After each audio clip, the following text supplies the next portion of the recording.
Tonight I want to add on to the Courts Incorporated, and I want to discuss something about, this is going to be a two-part class on courts around the world, because I want to discuss two things in particular. I want to discuss hostages and prisoners of war.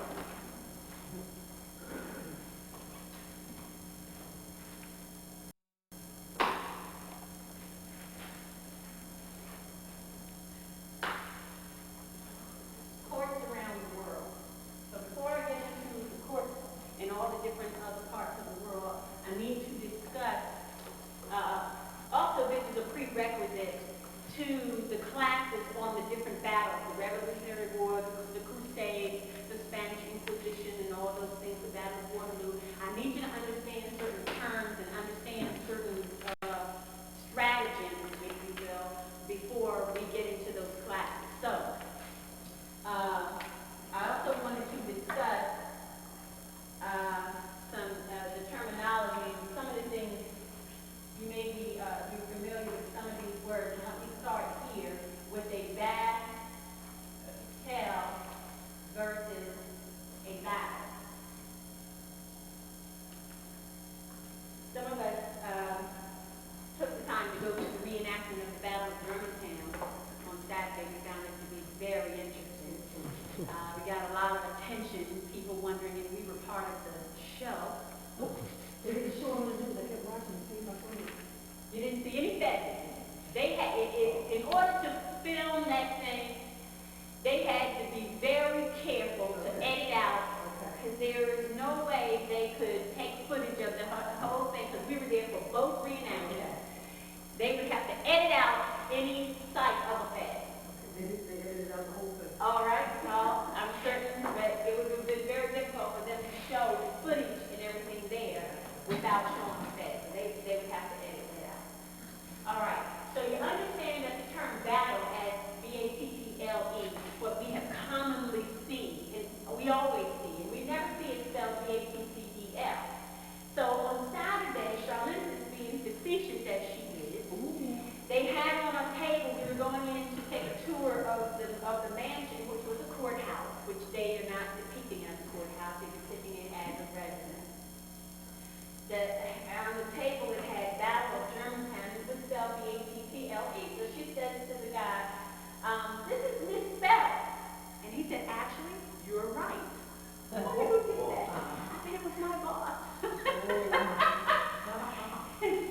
And I think she said, or did you tell her it should be spelled B-A-T-T-E-L? And he said, you're right. He said, I don't know who spelled it this way, B-A-T-T-L-E. That's Battel. Yeah, it is. This is Battel. Right? So it was that was just comical, but he didn't even realize she had pulled one over on it. And also something else I'd like to say, which happened to Rafi and Aziza. This old Jewish woman had to be 90 years old. When our backs were turned, she walked over to them, and they were fiddling with their tassels. And she said, oh, I'll bet it'd be real cute if you put on hers and if she put on yours. And I turned around, and they had on each other's face. Oh, I know she did. She had on this little Jewish pin. And she was standing there between the two of them. She was shorter than both of them. Looking between the two of them, I turned around, and of course I settled the matter, and she said, well, why can't she wear his? Because she's a star of the East. Oh, is that what she is? Yeah, she's a star of the East. Oh, well, what does his mean? But I'm sure you know. And I told her, you've made a great mistake. She doesn't understand the magnitude of what she did. But she was trying to undermine what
turn things in her favor. Yes. And she will get somewhere and snickle with some other old twisted feet people and make a joke out of it. But because our children are naive and trusting and playful, Yes. and that's the way children are supposed to be. But I guarantee you, she didn't go to anybody of any age group to mess with them. No, no, no. So And the children were off Right. away. But I made sure that they understood, don't ever let anybody tell you to take your feds off again. That's right. And see, I underestimated what they knew and Right. understood, and it only taught me a lesson that I have to be more diligent with them about what I teach them. Right. All right. So I just wanted to make a note of that because there have been times we've been in the courtroom and somebody will say, remove the hat, something like that. We don't budge. And they'll say, remove the hat, remove the hat. So we don't wear hats. So there's no reason to remove the fez. All right? Because they know it's a fez, and for them to try to intimidate somebody, I know once they were trying to, the bailiff or a clerk or somebody was trying to make Elwood leave the courtroom because he wouldn't remove the fez. He's trying to tell him to leave the courtroom. He said, no, we won't leave. You can't make us leave because we don't remove the fez. So the judge said, oh, you know, leave them alone. Like that, you know, but we weren't leaving anyway. All right, so these things occur on a number of fronts. What I want you to understand is that this term, right, first of all, let's start here. This term, battle, is just, this term is a trick.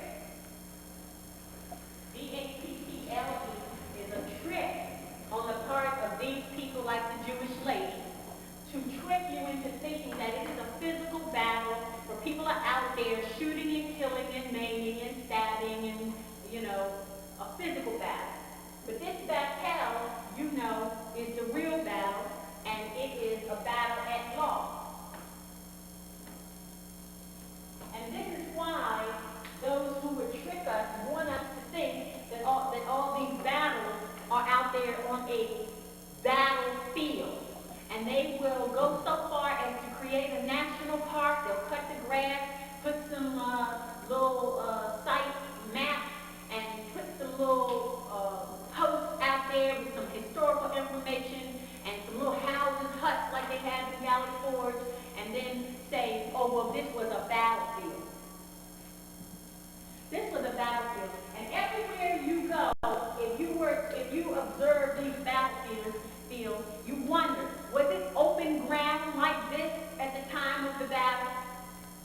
Or did they just, you know, cut down all the trees and shrubs and cut everything so it's nice and pretty and green grass and every rolling hills and all that kind of stuff like that? Who in the world in their right mind is going to go out into an open field with guns on both sides? Nobody's going to do that. Like they say, the Battle of Gettysburg, they were charging the hill. And I can't remember the name of the hill or the name of the general.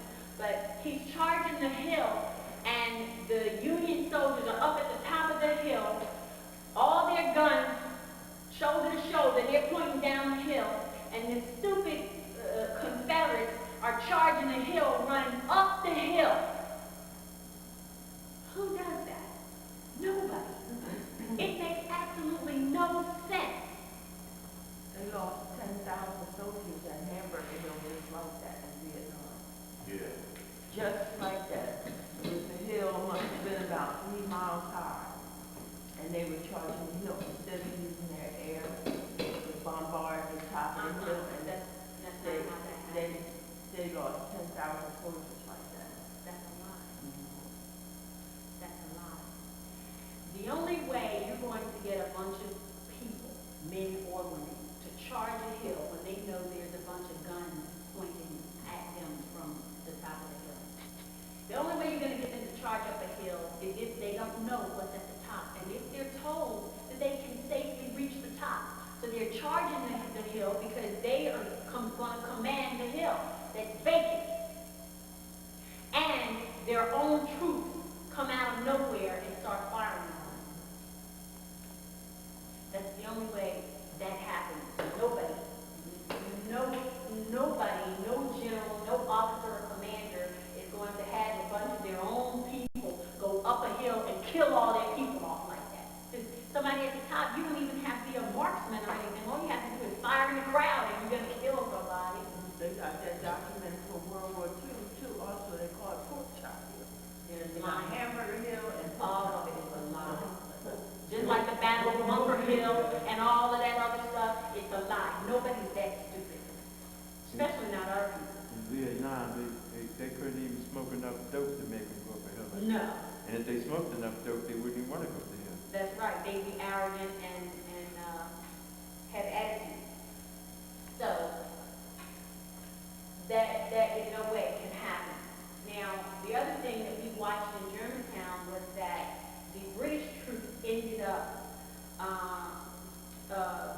into the house and firing at the so-called patriots from the windows, and the patriots keep charging the door and charging the windows and all that.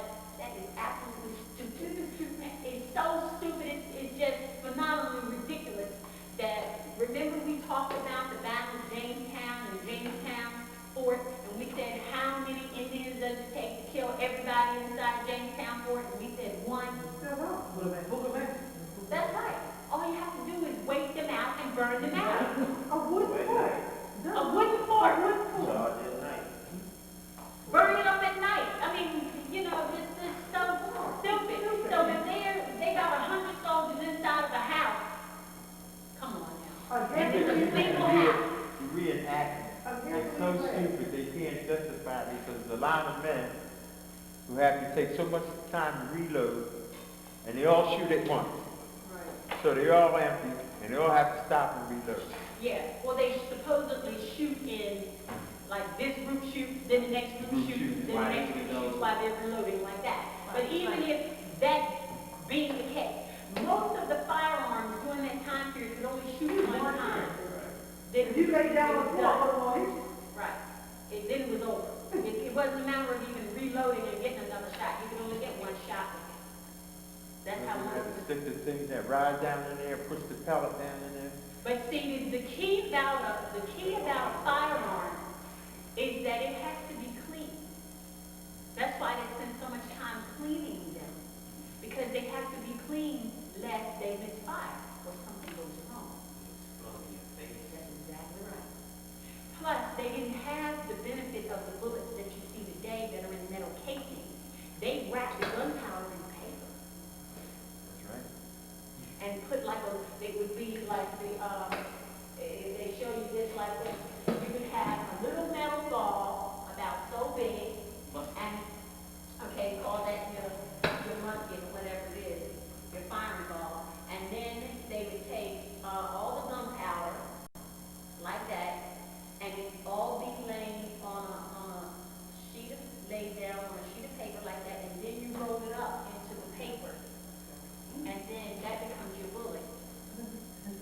So the gunpowder is what gets hot and fires this little ball. And that little ball is what hits you. So that was their ammunition of the time.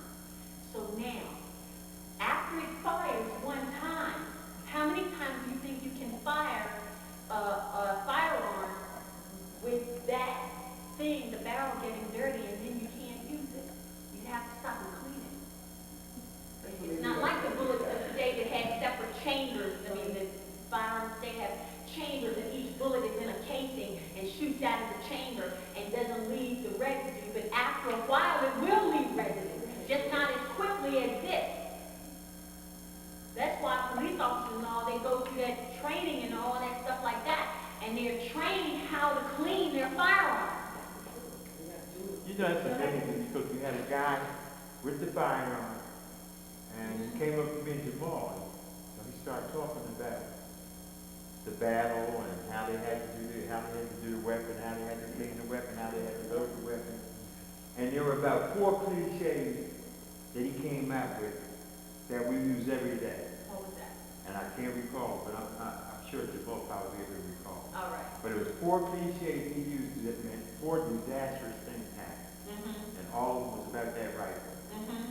But we use them every day for different things. Well, one of the things your mom told me was about lock, stock, and barrel. Lock, stock, and barrel, what those things he said. Mm-hmm. It was some cliches we use every day about some disastrous things happen. Yeah. Like almost like Murphy's Law. Okay. And all of them was about that weapon. Mm-hmm. What happens when it misfires on you, and the weapon's not clean, or whatever to do. And you had more disaster with the weapon trying to fire it than trying to hit somebody. Yes. Yes. So it was quite a big. Yes. And one of the most frequent disasters they've had is that when they're trying to fire forward, the thing fires backwards instead and shoots them in the face. I'm serious. So, Yeah, you know for what? that too. It was cliche for that too. Yeah, firing is like misfire, but some kind of way it fires backwards and hits them in the face. Not only that, the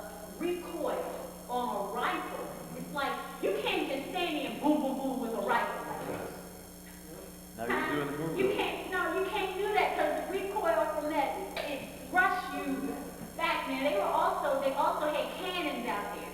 Now they said they had a 4-pounder and a 6-pounder. They really pick it up. And how they gonna pick it up? Now let me tell you. Probably. Even if they're picking them up, that's equivalent to taking the little shot put in track, the little shot put ball, that's about what, a 4-pound, 6-pound shot put? Something like that. Huh? They're heavy, but that's what these little balls are, okay? But check it out. They are just round, hard balls. It's not like they are on the inside, it's gunpowder, and when they hit the target, they explode. They're just hard steel balls. So when the cannon shoots the ball out, it's gonna hit the wall and bump and hit the ground. Look, how many people are you gonna kill when you got cannons out there firing at somebody? Not only that, if you are a baseball player and you can see a small white ball coming at you at about 50, 60 miles an hour, you know you can see this round, hard thing coming at you and just step out of the way. Come on. It's not like the thing explodes like a landmine or something. It's just a hard ball, and they're no bigger than this. And they never knew where they were going to go. Right. Wherever. They said that they had cannons, firing the cannons at the house, and that the house had walls that are 2-foot thick stone, and that the reason they lost is because the balls were hitting the house and bouncing back and killing the patients. I mean, the story is just so ridiculous, and then they thought that the British had cannons inside the house or something. They fired it. It was just, the stories were so absurd. Only because you were there. If you weren't there, they would have got the stories correct, but nobody would have doubted it. And maybe some of the people didn't doubt it, but I don't know. But to think that you have these cannons anywhere, and if they're gonna do any damage to anybody, the only thing it could hurt is an immovable target, and maybe punch some holes in it. But other than that, what's it gonna do? Oh, Ripley, believe it or not, they show a quick clip of this fat man with goggles and he gets shot right in the stomach with a cannon. I've seen that. It's a cannon. It's a big beast man, and they shoot at him. He's standing like maybe 10 feet away from the cannon, and they shoot at him to fall back. Because believe it or not, and it bounces off his big belly. Boom. Yeah. So they can do that. That's right. That's why I don't have no television. They even have Right. people. But people believe these stories, and they have these cannons sitting out there in front of castles and palaces, in front of the War Memorial Museum. They have them out at Fort Mifflin. They have these cannons sitting everywhere. Africa is the same way. Elmira Castle. Every castle we went had cannons facing the ocean. We up here, the water's down here, and the cannons are all around. Like the And you know cannons how should much- stop the ship. And the thing is, you understand gunpowder you need in there for that to travel from, because I'm thinking of that logo, which is in Wellington. It's a castle, and it has a big cannon. And of course the ships, whatever, war, Spanish, whatever war was. You know how much gunpowder you need for that to... Yeah. It's a lot of jet money. Not only that, if they have, where are they going to store the gunpowder? Because when those cannons fire, there's fire. So you can't have gunpowder sitting around it. You have to have it stored someplace else so that when you light that wick, you don't blow up those. It can't get wet or damp. It can't get wet Or damp. or damp. Remember those cowboy movies? Ray, you remember? What's that? They had all the gunpowder stored in little fat short kegs. Yeah, they did. And the cowboy was running. Right. Everybody had a wick in their pocket. Yes. And never they run out to get us the wick, stick it, wait a minute, not in the keg, under the keg and light it. Right. And blow up the whole mountain. Right. So anywhere there's a cannon, you have a target to destroy. Because all you have to do, they could have killed them with bows and arrows. All they had to do was put some fire to the arrow and send it over there to where the cannon is, and they're going to kill it. Where's they got the Fort of the Chesapeake Bay? It's the same thing, it sits up. Yeah. There. Yeah. And you got the 3 cannons sticking out. let me tell you, they're everywhere. And just to see that and think that this is how they won battles is just But I think absurd. it's like the fear factor. Yeah. It's placed there to evoke fear. Mhm. A person sees, oh God, they have a war, they have a real battle here. Mhm. You know, and like you said, they're everywhere around the world. Wherever Yes, they there's are. a castle, there's a cannon. Yes. So, And as we've discussed, the canon is canon law, C-A-N-O-N, canon law of the Roman Catholic Church.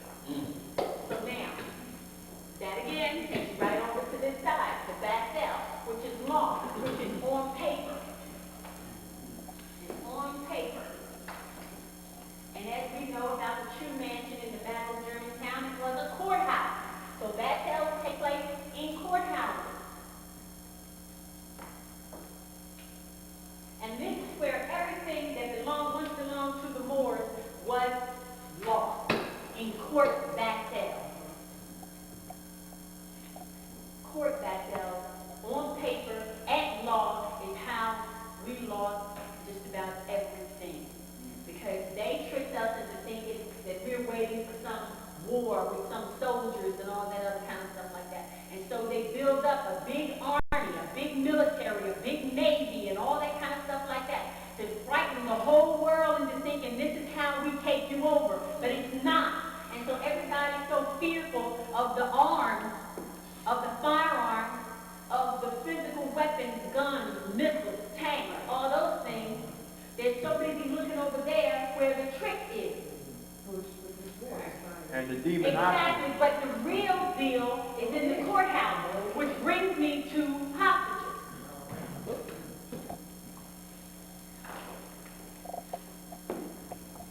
And so often we'll hear them say, oh, some American was taken hostage. Taken hostage.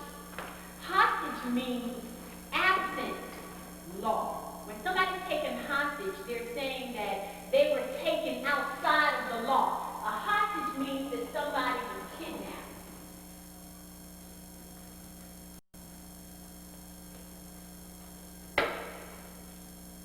And of course, that's illegal and unlawful everywhere in the world. It's unlawful to kidnap someone. It's unlawful to take someone hostage. But what we have to ask is, every time they claim someone has been taken hostage, is that in fact what has happened? And the answer is no, just like in the case of Chauvet. No, I'm talking about a prisoner of war. Oh.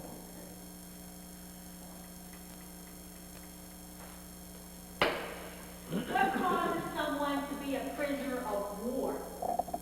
As you know, every time you enter a courtroom, you are going into a battle. Long paper in the courthouse. That's right. You're going into a battle.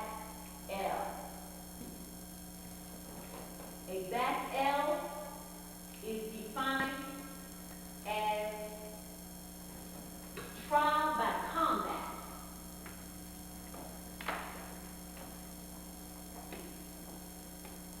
Or combat by trial. That's really what it is. Combat by trial. A battle is in the courtroom. Okay? There. The trial. A battle is a physical trial. Therefore, every lawsuit is a battle. Every lawsuit, whether it is civil, criminal, or common law,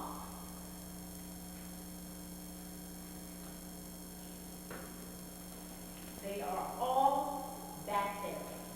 All lawsuits are battles. Every time somebody is sued, there is a battle.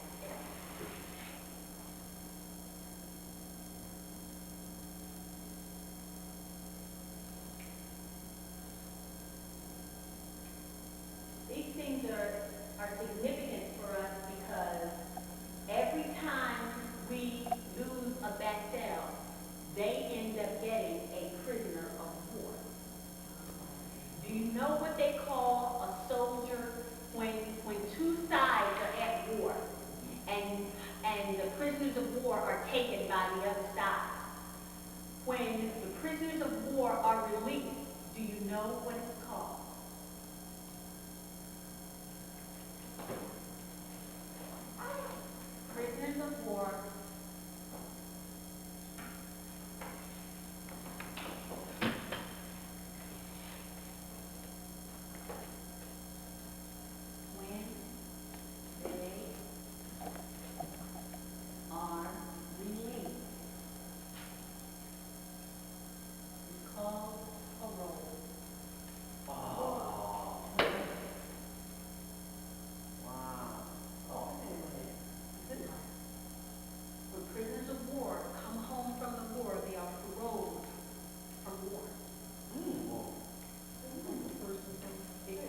from the other side, and they were holding them as prisoners of war. They hold them in jail, you know. They hold them in jail. They don't just have them at a camp and they're living a leisurely life. They're held in jail. When they are soldiers from the other side, they are held in jail. Okay? So when they are finally released, their native country, their native nation has to sue the other government for their release. And when they are released, they are paroled. One is the same thing. And anybody who has come home as,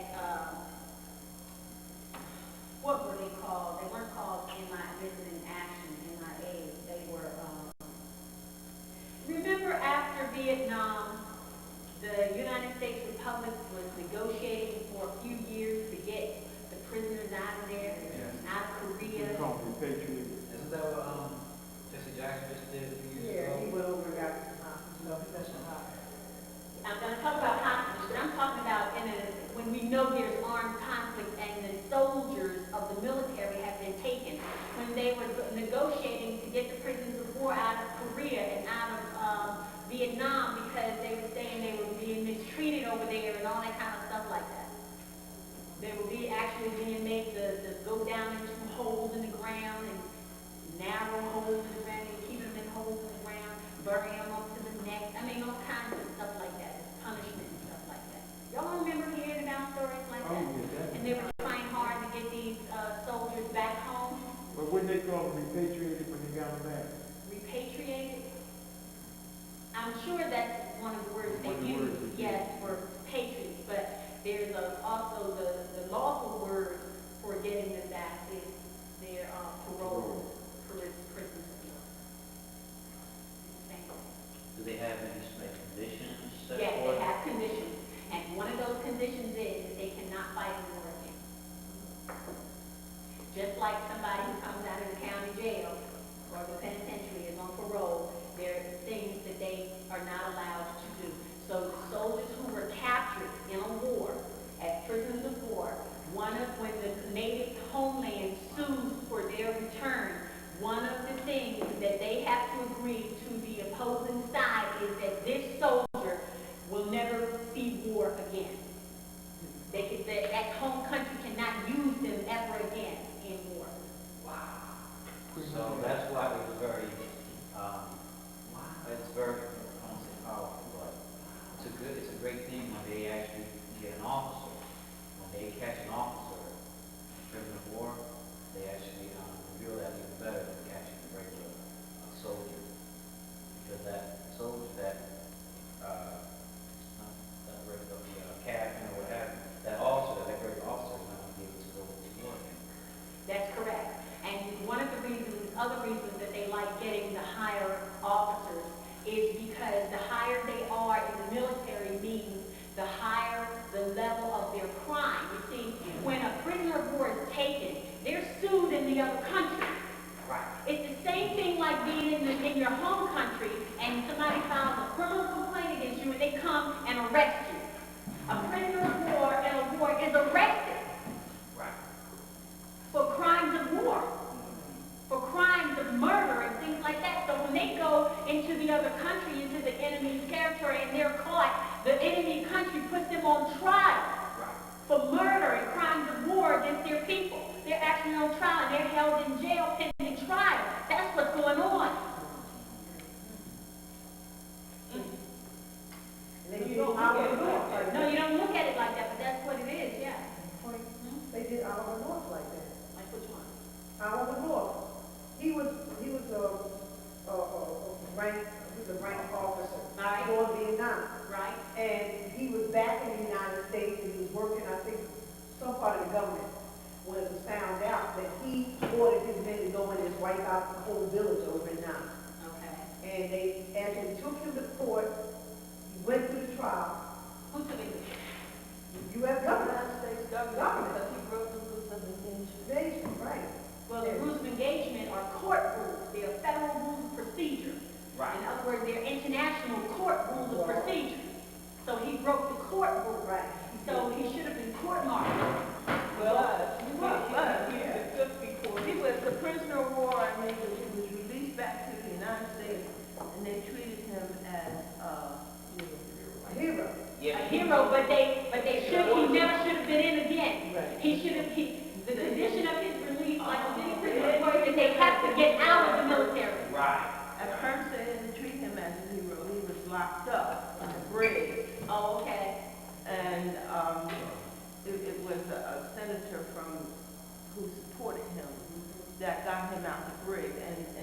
during his trial, he was trying to plead certainties of the reasons he broke the rules of engagement. And Which I'm sure went further than just, much further than just him. He violated, when that trial was going on, they gave him this, a letter, like, in green. Okay, which, sounds, he can't talk about what he was talking about. He broke all that. He told everything all over the news. He got rich. He wrote a book, everything, and You gotta talk walked. to He him. walked. He But the whole walked, thing got was free, that taking he was orders on how to come involved in. with Ronald Reagan when And they then one of shipped them was arms always to there. Iraq. Exactly.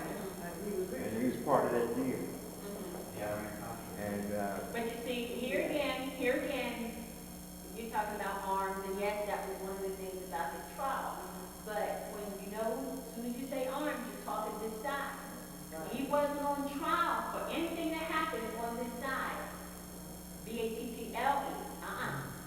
What he was on trial for was what he lost on this side. Battel. Everything on paper. Was he able to secure the document concessions from whoever the sovereigns were over there or something, whatever his mission was, to get something written on paper? Did they get the treaty that they were after? All this is Battel stuff over here. Don't ever be misled by the military buildup and all that stuff like that, because they can't do squat without that stuff being on paper. So long as he was subordinate, he was fine. Because right now, they're mapping out the rules of engagement on how they're going to blow up Saddam. How they're going to do Saddam. Don't be misled by any of that. All of that is big talk, while on paper they're trying to, I'm going to show you some other stuff in just a minute. Get out of that stuff. Every time you see this stuff going on, get away from there and look to see in the same article that talks about the military buildup, about bombing and all that war and all that stuff like that. Read one little line that's going to tell you something that they submitted on paper. And people are going to overlook that one little line that talks about some document that they submitted, or some document that they got back, or something like that, because there's a court battle going on with Saddam Hussein, where they're trying to get those people to acquiesce their sovereignty. That's what they said. They interviewed some of the Iraqis the other morning, because Bush gave his speech the other night, I watched it, and wearing a blue tie this time. But anyway, we have U.S. students in Iraq that are attending the school. Right. And they said that they would be willing to suffer any punishment the U.S. government would impose upon them if they were to come and find these missiles of destruction and all of this, whatever it is that Saddam Hussein is supposed to be building. Right. Right. But And that's, these are U.S. students, and they're saying that it's a bunch of malarkey, it's a smoke screen. The students there are saying that. yes, they know. Good. All that. See, here's the book. So they said, Bullshit. the bullet is the lawsuit. That's the ammunition. This is the ammunition that they're fighting with. It's lawsuit.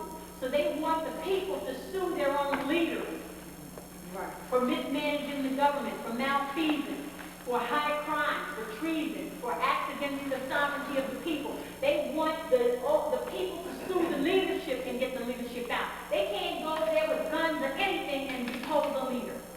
what I want to ask you is the whole essence of the battle is to establish democracy in the country. Yes. And how is it established? Right now, let's say, The people have to sign up for it. okay, and Iraq is sovereign at this point. Yes. And they're trying to bring a democracy in there, because they don't make no bones about it. They'll say Right. regime change, Yes. which means they're trying to establish a democracy in Iraq, and they're saying it. Yes. And not so many words, they don't make that the big point. But people don't understand, so they don't dwell on what they're saying. But what they're trying to do is set up a voter registration. That's what they're trying to do. And they're not successful. But that's what all that Battel is over there, and they're trying to get the people to use these bullets to sue the government to set up voter registration. They're not having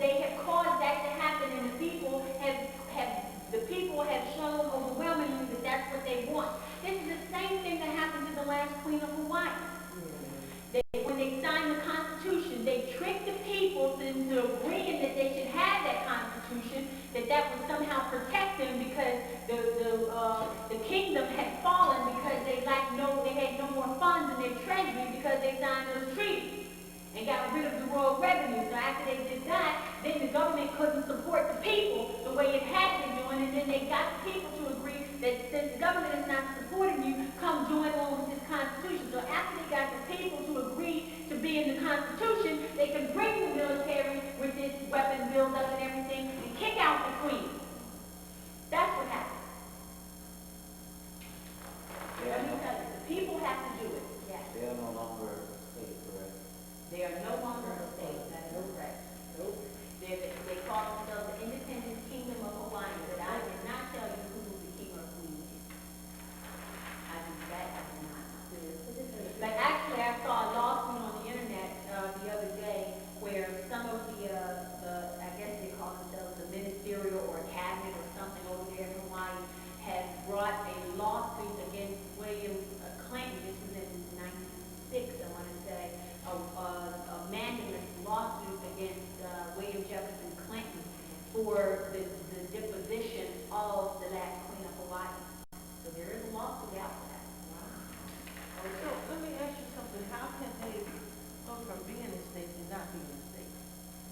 They get rid of the Constitution. They didn't resign. I think it has to be re-established every 50 years. I'm pretty sure. Every 50 years. And also that the people have to vote overwhelmingly for it. And the next one for the United States Constitution, I think it's 2004. Or So 2005. that means that needs to be voted upon? Yes. It won't make it. Remember I told you I had It one won't of make it. She It was won't make it. Hawaii. I can guarantee you that when because they have to sue every time it expires, a group of people have to sue to have it renewed. And so far what has happened the last 50 years ago, see, this is why they come up with these movements. These movements with the Negroes and the Latinos and all that stuff like that, because they have to connect with North, Central, and South Americas all the time. They create chaos around the time for the re-signing of the thing. So people are so caught up in the local politics and the local chaos that they don't even think about, this thing. So nobody objects, but that won't be the case this time. There'll be somebody to object. They won't win. They won't get it this time. Because they've never had any objection on record. They've never had any objections on record, but that won't happen this time. They will not be able to have it. So how many objections do you need lawfully to squash an issue like that? 7. 75. At all? 7 solid. We have, oh, yes. We have it. They won't get it again. We got duck in this room. That's correct. So what could they possibly conjure up to, Nothing. They're gonna make the battle right in the middle of the street.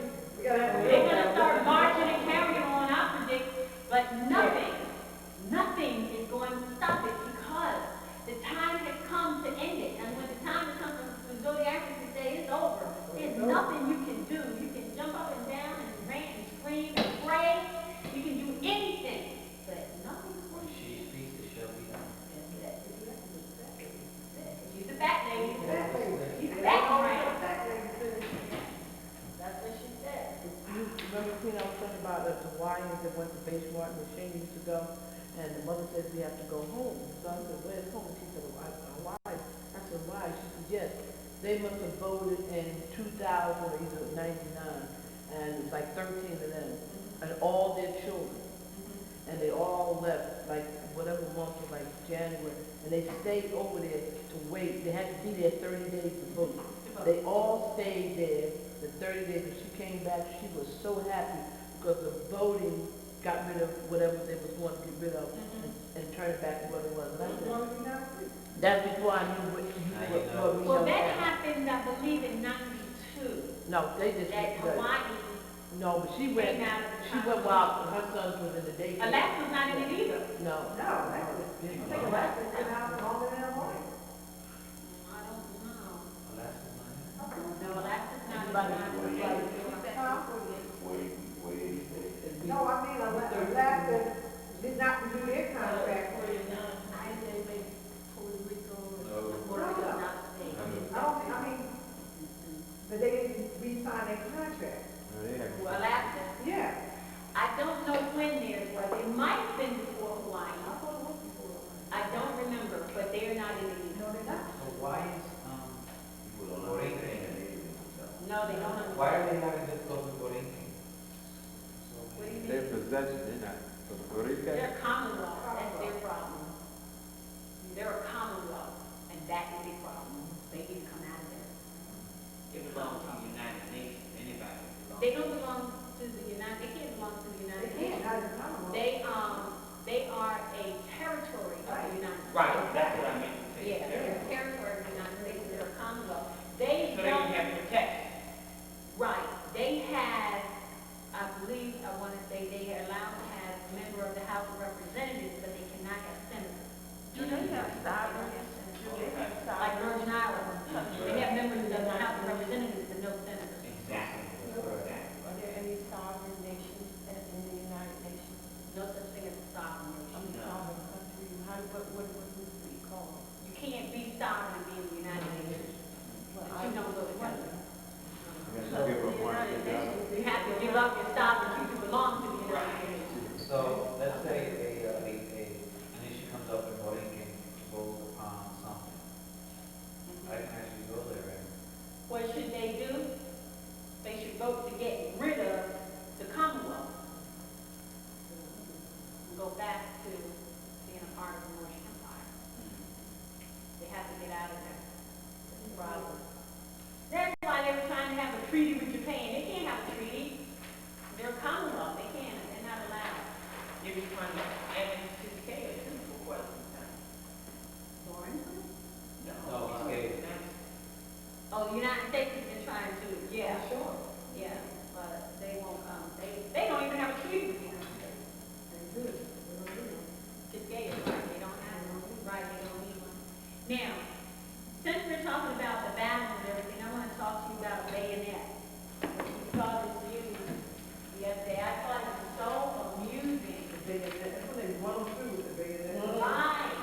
And what happened in the battle of the reenactment, which is what we had heard about in history, you know, normally you hear that, okay, they shoot them with the gun, Then they run through. then they're laying down, but everybody might not be dead. So they go walking through, run them through with the bayonet, because the bayonet is a blade. It's a blade, and they actually mangle them, not just run them through, but they mangle them or whatever with the blade on the end of the gun. Now, already it's not a gun, it's a rifle, which is from the floor to here. They're long. They're about so tall, these rifles. They're long. Longer than that. Or some of them longer than that, Yeah. right? I would say more than 3. They have to be from 4 to 5 feet long. The rifle is. And the men was about that tall. Then the bayonet is about another foot to foot and a half. Yeah. Right. How in the world? Especially these people were, if they were 5 feet tall, they were tall. That's what I'm saying. So they have a gun that's already heavy, It's taller than them. that's taller than them, then the bayonet must stand this tall over them.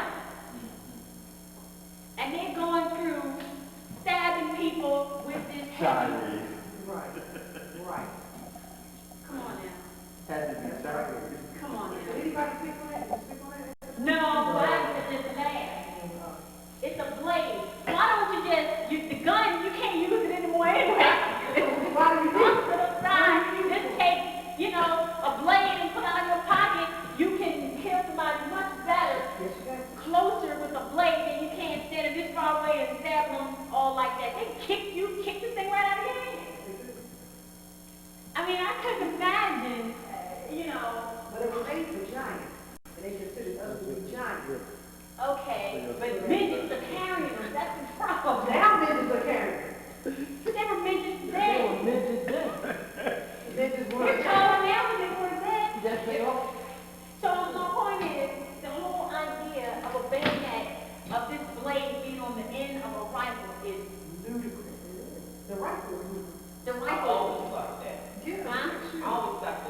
top of that, The whole thing is that how can you meet somebody with those weapons if the person got common sense? right, The common sense is that you ain't gonna let nobody with an obsolete thing like that beat you doing nothing. If your life is dependent on it, and plus you're doing nothing. That's one of the reasons why we're Stay staying at out home. today, to watch the reenactment. huh? I mean, that's why we're here today, to see the reenactment. Because, Because they didn't do no whole lot of killing. No. They couldn't, they killed all of them. that's right, it wasn't a physical killing. It was a Right. I was about to say, bayonet etymologically breaks down to say I captured a more. And, on the Battel side. But understand, it was the British it was the Moors who were using the bayonet. The Patriots didn't have bayonets. That's what I was saying. The Patriots did not have bayonets. That's what I was saying. When I said it. Only the Moors had them. Okay? Now, break down the etymology. Okay. That's what I was saying when you were saying how big the rifle was and all of that. Right. So now, it's not a physical blade. Right. What is the bayonet? What else can be as sharp as a blade? Your tongue.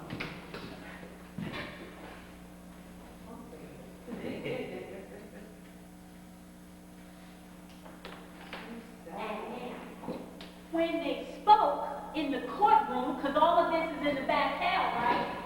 Okay. This bayonet is used in the Battel, right? Right.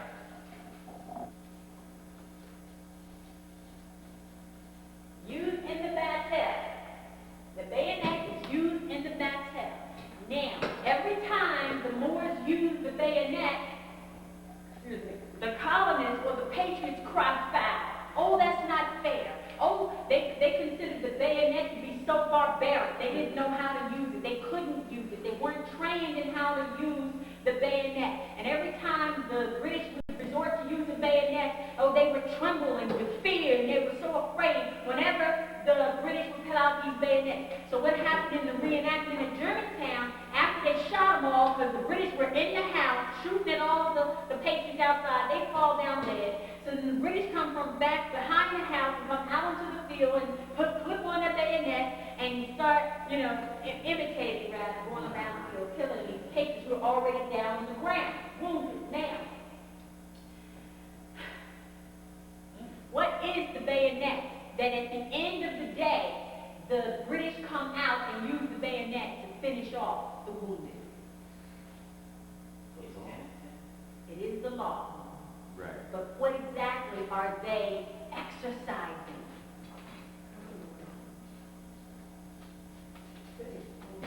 They are exercising their noble title. Look at the bag. Yep. They come out and say, oh, sovereign immunity. Oh. Ooh. Now you get it, because they start exercising something, a tool that they use in the courtroom that the patriots don't have. They can't do the vow. No right. They can't do the vow well. So they can't have a noble title. That lady came up to me over at Jefferson. Slicing the tongue. Yeah. She said, I said, who will be with those hats on your head? Were you in the club or something? I said, lady, this is not a hat, it's an over headdress. Because I'm an indigenous Moor, the owner of this land that you own. Was she Albion? Albion? Albion, yeah. But that when I was over Did she speak after that? No, she didn't. She got a hat. All right. She got a hat. You have to tell us what it is. No, that's Tell us like it is. So, the true reenactment happened with you, using the bayonet. That's Sovereign right. immunity. And that's why we went to the Battel in Germany.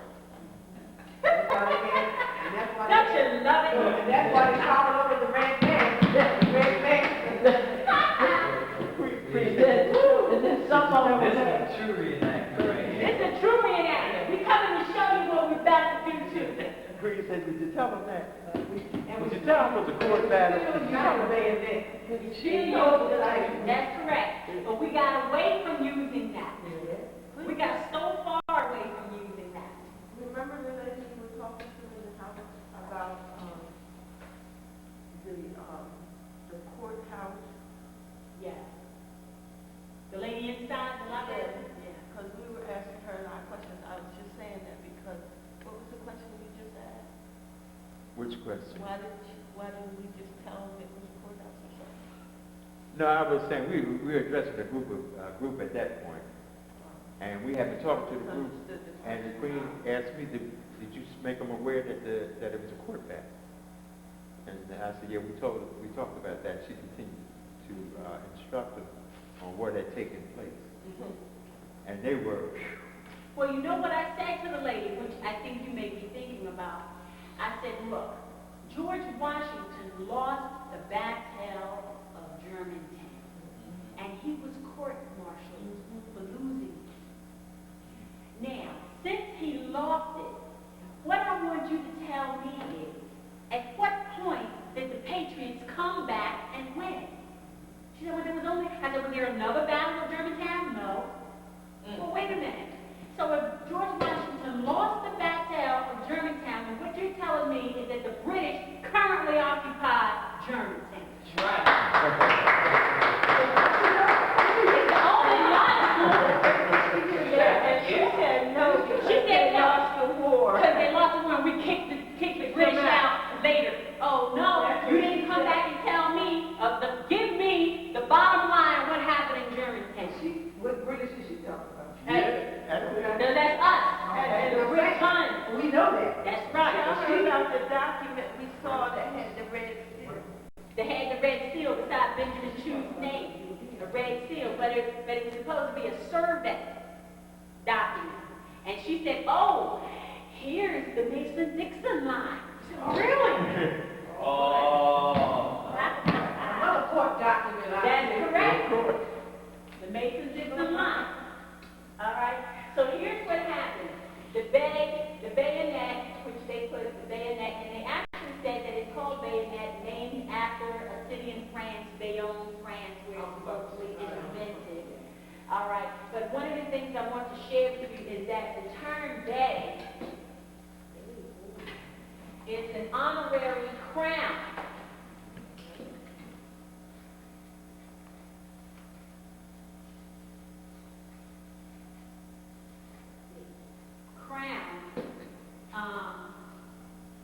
Granted for excellence.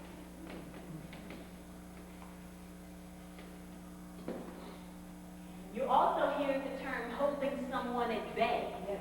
Wow. It's the same thing. It's dealing with war, holding them off using your noble title, holding them off in a court battle.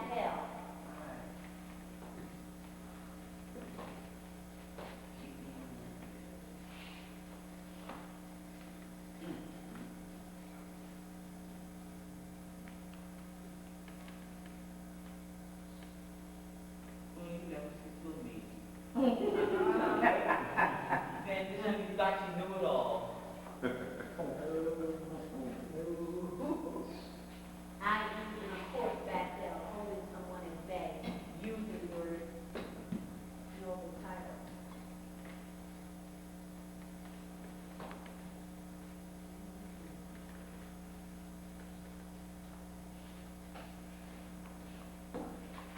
That's what that is. And this one actually, what's the word, mystic? Mystic? What do you mean, this class? Well, what's going on? Mystical, is that the right word? Like, yeah, mystical. Mystic? Mystical? With what is happening, because honestly, the fact that the reenactment of esoteric side of it. An esoteric side. is happening right now. It's unfolding with us every day. It's truly awesome. mystic. It's all and awesome. We're doing all, yeah. We're doing it. We're doing this.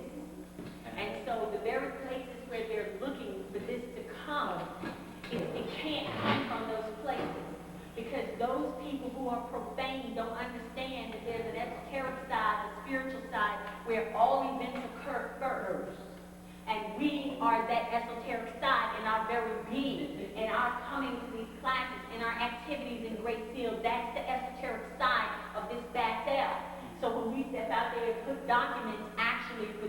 see, that's the physical manifestation of who we are. And that is showing them, by the time they see the document, it's too late to fight it. Right.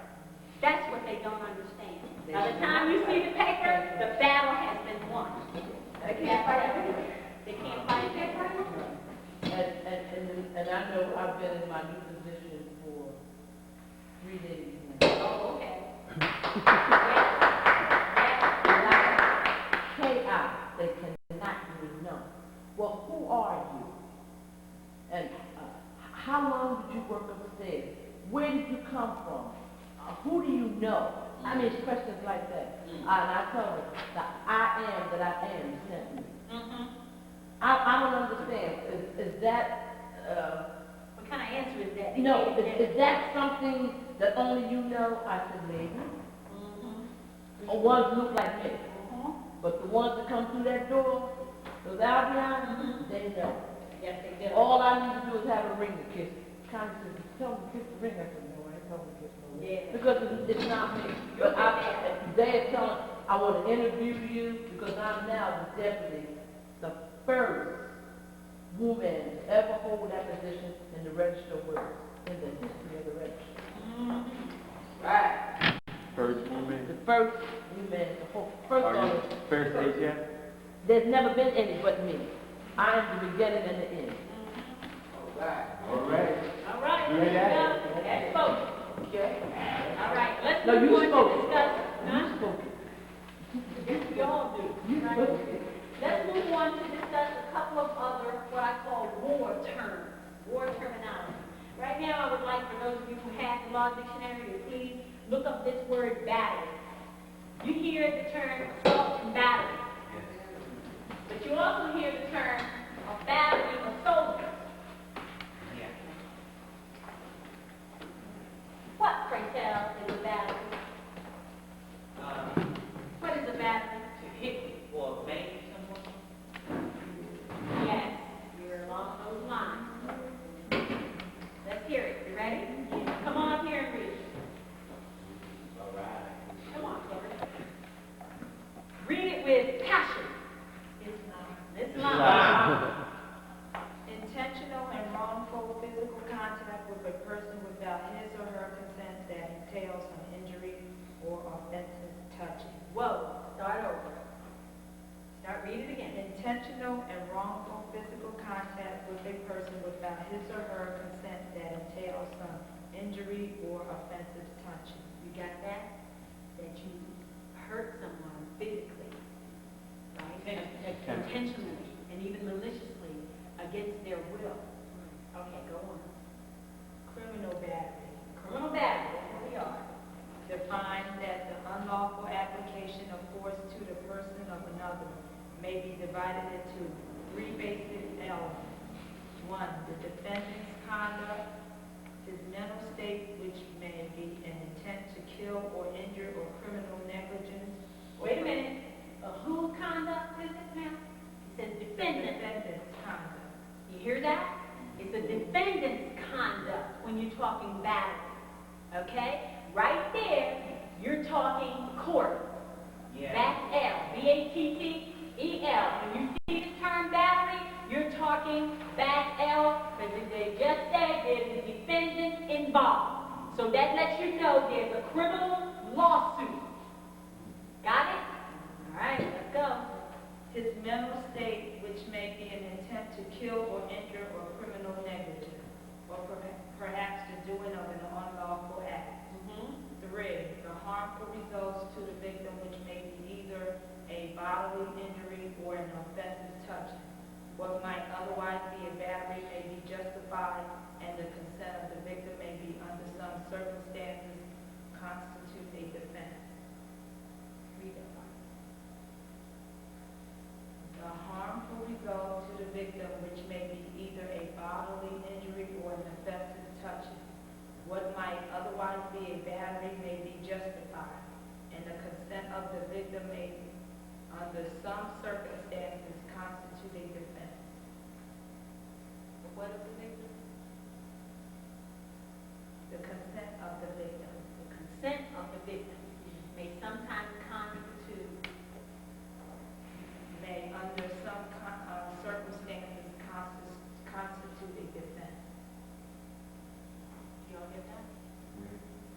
kill. So the defendant Yes, is fighting back. Or for person. Not the victim, we're talking about the victim. Right, the victim. If they Read it strike again. back. What might otherwise be a battery may be justified, and the consent of the victim may, under some circumstances, constitute a defense. The consent of the victim. That means the victim You signed up to be a agrees. citizen. If you signed up to be a citizen, then what I do to you, you're the citizen, is not a battery. That's correct. So that, in other words, a defendant who's accused of battery, if the one who he battered agreed to be battered, he can use that as his defense to be found innocent. Like, I can beat you up, but if you agree to let me beat you up, I can use that as my defense, and I won't be found guilty. Or if you agree to the fight. That's state Or law. if you agree to the fight. That's correct. So you see, this is Get so all beat important because when there's a battery of soldiers, this is military talk now, a battery, right? They said, well, and I'm not sure, so let's tell you this. So many batteries comprise a division or something, Yeah. a regiment. So many batteries combined make a regiment or something, right? Battalions. A battalion. Yeah. There's 4 batteries in a battalion. Thank you. More batteries in a battalion. Okay, let's do the battalion. Ooh. You see And this? they both got 2 poles. And all of this is in a Battel. Thank you. You did very well. It's not. Wow. Now, if the victim agrees to be battered, it can be used as a defense. And the defendant can be found innocent. How in the world, why would anybody agree to be battered? So that's why They don't they're know. used, They are they're used in war. They don't know that they're green. They're unconscious. They're unconscious. Yes, How do they get them to agree to be battered? When they sign up for They it. sign They sign contracts. That's what I'm saying. They don't know that they're going to be. Right, they don't know they're going to be battered, but it's an adhesion contract, and in the Battel, they're sued through these lawsuits for power. And let me just explain, a voter registration card, this is one of the most dangerous things somebody can sign, is a birth certificate and a voter registration card, because the voter registration card, you are suing the world to say, I agree to what? Be battered. When you sign a birth certificate, you are signing a contract to say, I agree to what? To be battered. So then they send the soldiers out to get you. So when you don't sign up for conscription, which means when you turn 18, all the young men, one time when they turned 18, had to go sign up to the post office and go into the military, and there was nothing you could do about it. Why? Because your parents signed a birth certificate for you, agreeing that you would be battered. But you had an option. Had the option not to sign it. Go to jail. Especially. What, the conscription? For if they didn't do the draft, when they had the. Right, that's conscription. Draft, conscription is the same thing. So the only way they knew was if they went down here and signed up for the draft. No, you got to No. You got to The draft and conscription is the voluntary to go sign. I'm sorry. But the draft is mandatory. Right, But I'm sorry. But my point is that if the draft, everybody has to go sign. If you don't sign, they throw you in jail. But the reason was because there was a prior contract that got you into, that Battel, because the voter registration card and the birth certificate document is you are suing the world to say, I sue the whole world that I agree to this. That's why in our sovereign immunity document, I had to put a clause in there, and you weren't here. Did you get a chance to read the document? I'm sorry, I didn't bring it tonight. Sovereign immunity declaration? I'll bring it next time so you can read it. I had to put in there that even if the individual agrees, Right, you said that. we don't We agree. don't agree. So you cannot give up your sovereign immunity even if you want to, because we don't agree to let you. We said if you all of a sudden lose your mind, or something, or even get tricked, because that's mostly the way how it can happen. And if they say, oh, well, you signed a contract, we said, but, you know, my parents, which is my people, said no. Right. So you're being It's a built-in safety net. It's a built-in bail net. You sure need it. It's from the social security number that they, know when all young men turn 18. Provides the social security number not as dangerous as the birth certificate and the voter's registration. No, they weren't using Not. No, they not the Social Security. They were not using social security numbers, because social security can't give that information out, never has, never will. They don't have to give it out to the federal government. No, they already have- they cannot give it to anyone. But they already have access to their guy. No, they can't give it to anyone. They go to the birth records. That's what they got. So Great. the 18th birthday. And the same token. And they go from the school records, when the schools submit the records to the state, because you know what? And believe it or not, and this is very important too, the report cards that the children get from school, you know why they make you sign for them? Because it's a contract that you agree that that's your child's grade.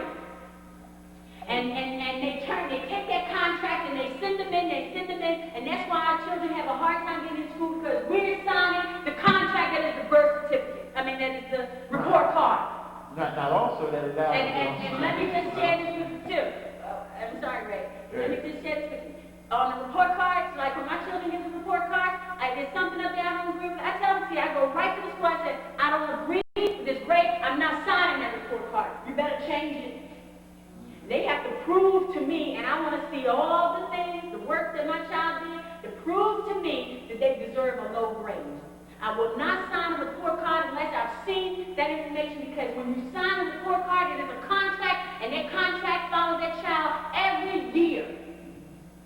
Pay attention, please, because these are the things. So what happens is, when they say your child has graduated to the next grade, you agree to that because you signed the progress reports as they go along. Now, in the final one, when you're talking about the turning 18, the schools send those records in, not the Social Security Administration, and those records go to the capital, like the Harrisburg or Trenton. You understand what I'm saying? And that's where they get that information, not from the Social Security office. And also, they get that information, and then they determine whether or not your child can graduate high school, right? Because you signed the contract. I mean, we have to pay attention to these things, because they hold our children back in the grades, like test scores and all those kinds of things like that. You have to sign for those things. I know I'm fighting my school right now because one of my professors put a minus behind one of my A's, which stopped me from having a 4.0 grade point average. So I'm fighting. You know what I mean? I'm fighting. A minus wouldn't do that. It was an A. Yes, the minus takes 3/10 of a point off of you. Instead of getting a 4.0, you get a 3.8. Well, what you have to do, you can't fight the professor. Where it began is when you signed the contract to get in, because you gave the power of attorney over to put down the grades that they feel you deserve. So what you have to do, I'm asking him to write to the dean of students to tell them what the purpose of putting a minus behind. no. I got all See, what you have to understand is that report cards are contracts. It's a court document, so you can't ask somebody to write a letter to change the court document. That'll never happen. No. I'm You asking gave your him power to to write anyway. and explain why, when I got all A's on all my tests, all A's on all my papers, why I got a goddamn minus. No, you can't write a letter to do that. You already Everything's a to court accept the document. grade that they Letters are not acceptable as court documents. What I wanted to say was, not only that you reinforce the contract with the grade, but you also reinforce the contract with the school system to dummy down your child. So that's why whenever you sign anything, even a report card, all rights reserved. All rights reserved. but even if you sign, before you even sign all rights reserved, make sure you agree with what's on it. That's the key.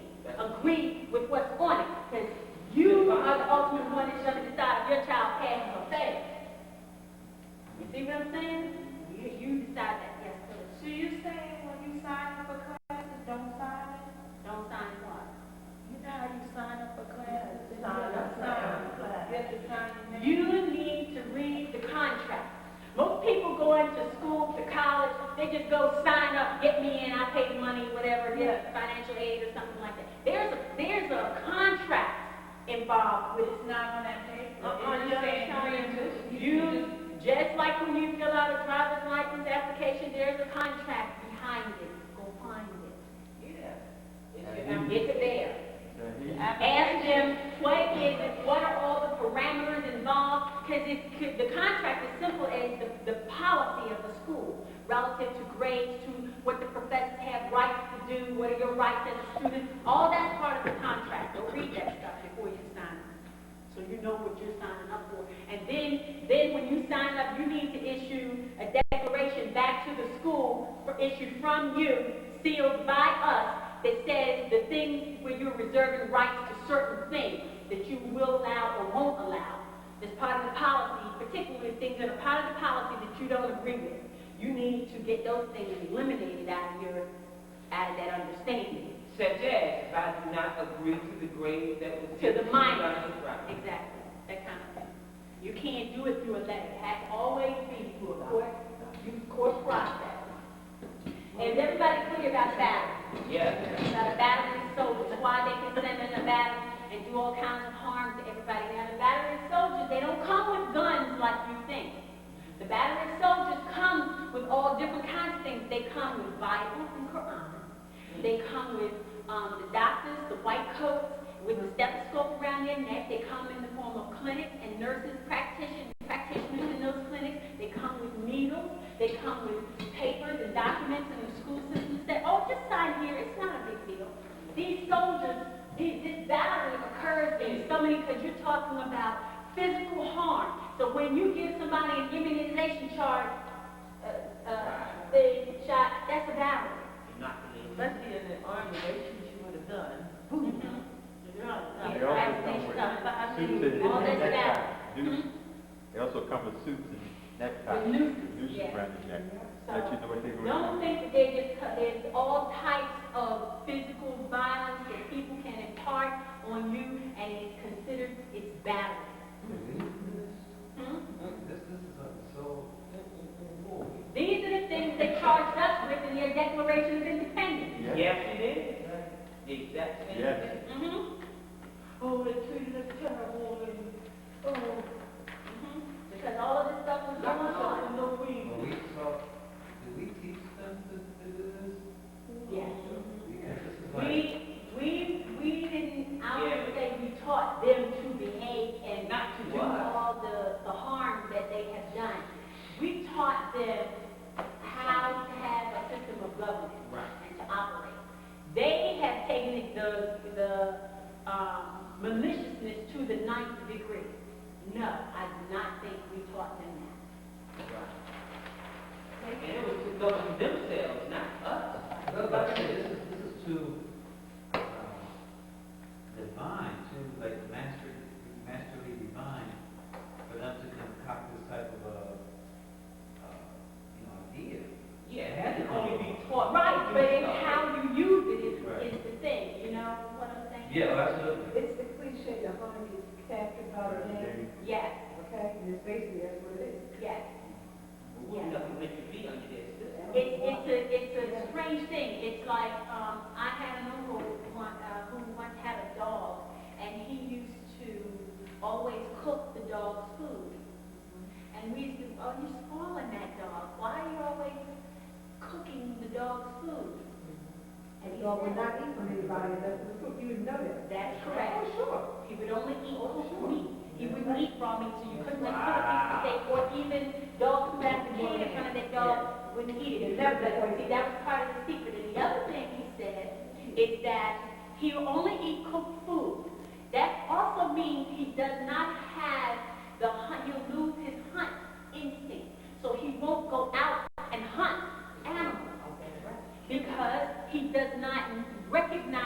The two don't go together for him. So he won't go out and kill game. He'll only eat cooked meat. That's right. Yeah.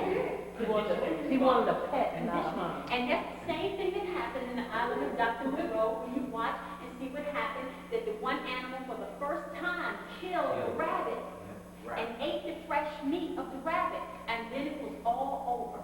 It was history from there. Once that happened the first time that they ate meat, raw meat, now the instinct for hunt and to eat raw meat is acceptable, where it wasn't before. Blood. Activated that in their DNA. That's correct. Now it's latent, it's in the mold already. And all of it takes is one time. Maybe not one time, but you know, for them to get into that. Queen, Yeah. just to say, we had a dog when we were kids, and same way you always used to cook for the dog. My mom would make the dog, we had a dog. Every time she would feed it, she would put gunpowder. Sprinkle gunpowder on top of it. Okay. And we didn't know where Mama kept it. So when we come home from school sometime, he'd be whining, he'd be hungry, and we put it down, it wasn't there.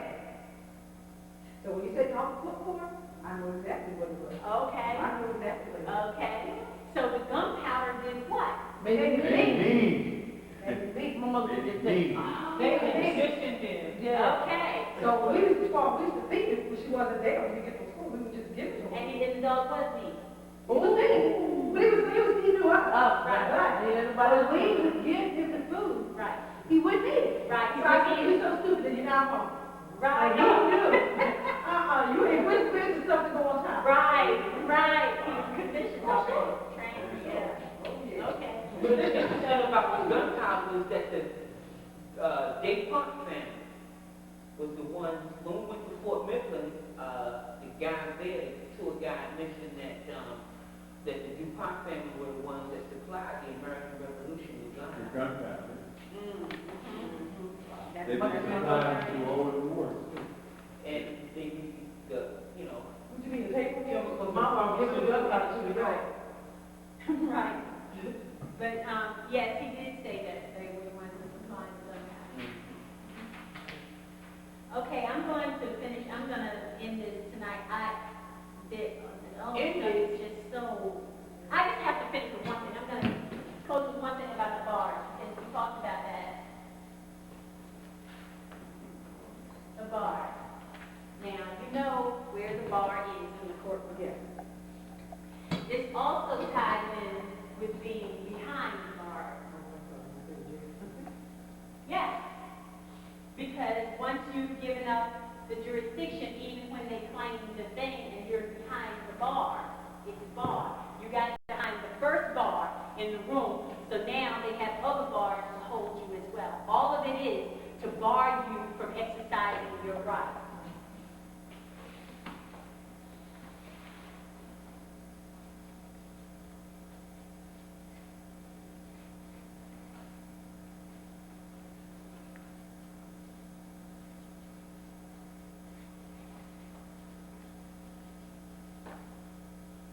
Is that why lawyers have to take the bar Yes. to get there? Yes. They're right, to become members. Have to pass the bar. They have to become members. Members of the bar. And we already talked about that in the previous question. You're right. Also, here's the part that, may find amusing, but Eric found very interesting the other day. Oh, yeah. In the Battle Square of George Washington, where we just recently went to Battle of Germany and all that, often the soldiers would relieve themselves at taverns along the different roadways. They would be taverns and inns. And you see some of them historically, they're still around today. They've made some of them into historical restaurants and things like that. And they'll say, quote, quote, George Washington slept here, or George Washington was here, and those historical things like that. And these are taverns and inns. What do all taverns have? You got that grass bar. Every one. Every one. Grass bar. The grass rail. They have a brass rail,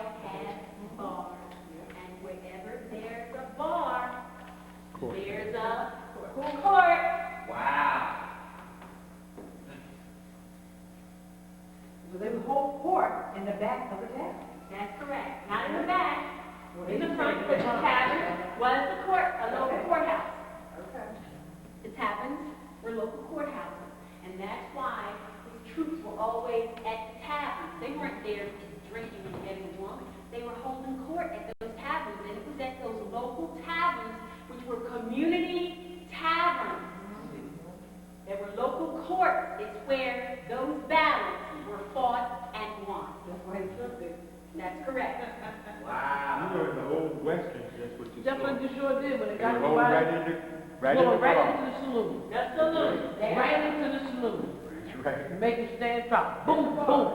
Right on the bar to There make were it good. saloons because that's where you The get bartender was always available. I was like, as in the military salute, that's where you went and gave salute.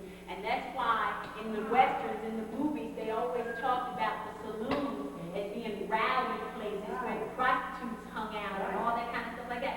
And every time you see in the westerns, those prostitutes, they always have on red dress. dresses. Right?